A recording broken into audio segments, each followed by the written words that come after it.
Hello there. Those Remoaners do try it on, don't they? They jump on any passing bandwagon, hoping to convince people that the UK needs to rejoin the European Union.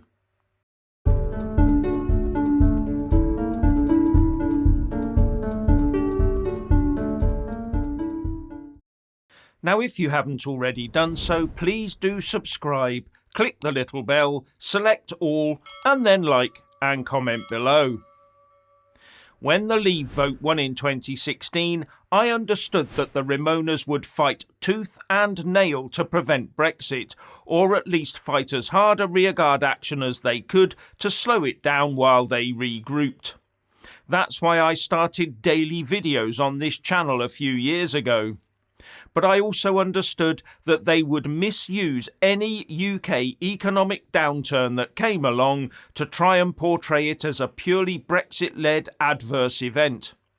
And also that there would be many people in large companies and public bodies that would also seize on the opportunity to blame Brexit for their woes instead of facing up to the truth of their own failures to prepare.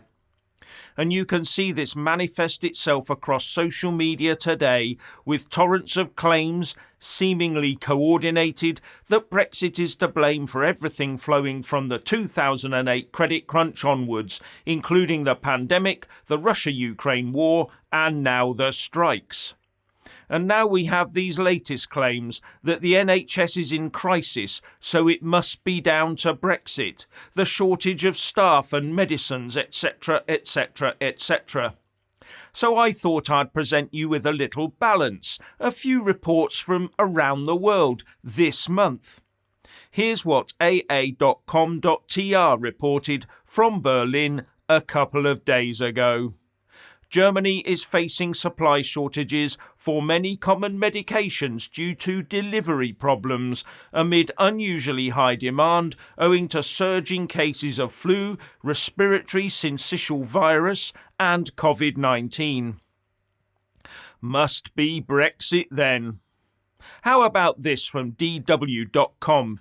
Medical professionals in Germany warned on Friday that delivery problems have led to a shortage of important medications and called for production to be brought back to Germany. Brexit spreading fast across Germany then? Or a report from Euractiv on how this is affecting German youth? As key medicines, including antibiotics, fever drugs and painkillers, are becoming scarce in German pharmacies, doctors warn that children and teenagers could be hit hardest. Now, Germany is, as you know, the industrial centre of the EU and Eurozone, the richest member nation. So why does it have such problems if it is ensconced in the centre of the Remoaners' nirvana? Makes you wonder if these problems are not spread a little wider around the planet than just the UK, doesn't it? So let's take a look further afield, shall we? How about this from medicalexpress.com? Amoxicillin is a member of the penicillins antibiotic family and is used to treat a range of bacterial illnesses, including chest and ear infections, often in children. In France, the medicines regulator ANSM said last month that there are strong supply tensions for the version of amoxicillin most used by children, warning the situation could last until March. Spain's medicines agency also warned last month of potential amoxicillin shortages. Germany too has sounded the alarm about shortages of a range of drugs, including amoxicillin and other antibiotics. Brexit must be spreading across the EU at a really fast pace then. And now to the problem of a shortage of doctors.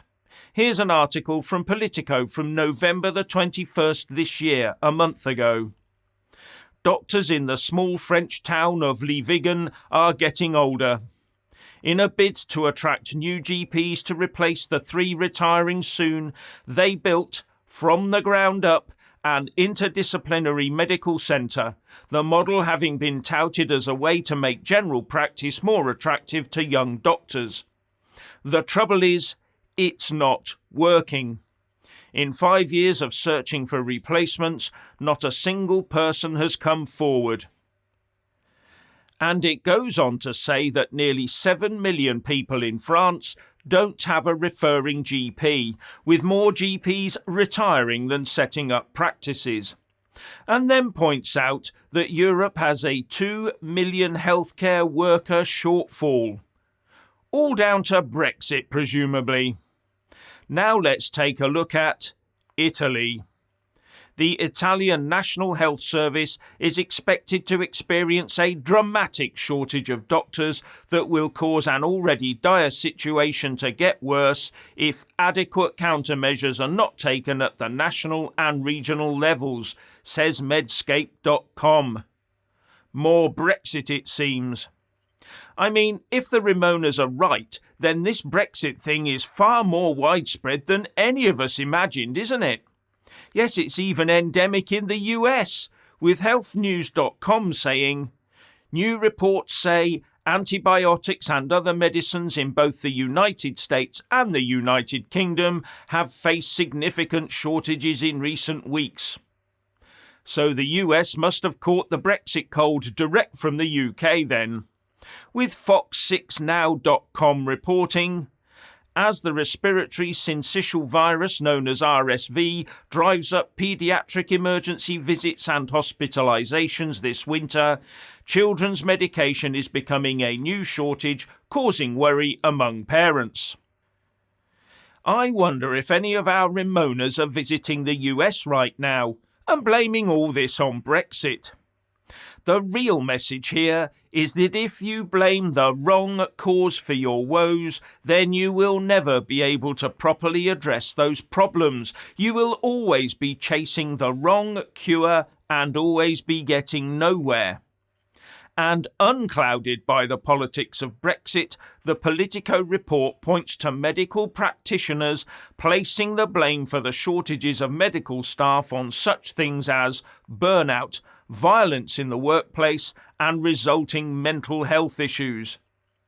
It's no longer an attractive enough profession, some say. If it's not addressed properly, it's going to create even bigger shortages of doctors, said Alvaro Carrame, psychiatrist and chairperson of the Medical Workforce Committee at the European Junior Doctors Association. We are struggling to provide care for our patients. But no, in the UK we have a political campaign movement that just uses the generic word Brexit to blame all our problems on, while statnews.com points to a non-Brexit cause for medical supply chain problems in the US. The COVID-19 pandemic exposed a serious flaw in the United States medical supply chain, an over-reliance on imported supplies. Reinvigorating a domestic supply chain is an important step towards protecting Americans' health and the country's national security. That's called getting to the bottom of a problem without latching onto a convenient excuse. And that may well be why the Remoaner establishment, embedded in the UK blob residing in Westminster, has no real answer to the problems we're facing right now. It's akin to saying, the car engine won't start, so I'd better check the tyre pressures. So when a Remoaner predictably points the finger at Brexit as the cause of something, just check to see if those problems exist elsewhere before you attach any credence to their claims. And finally, when subscribing, please don't forget to press that little bell and also select the all option, or you won't get any notifications when I publish a new video. And thank you all so much for taking the time to watch the show.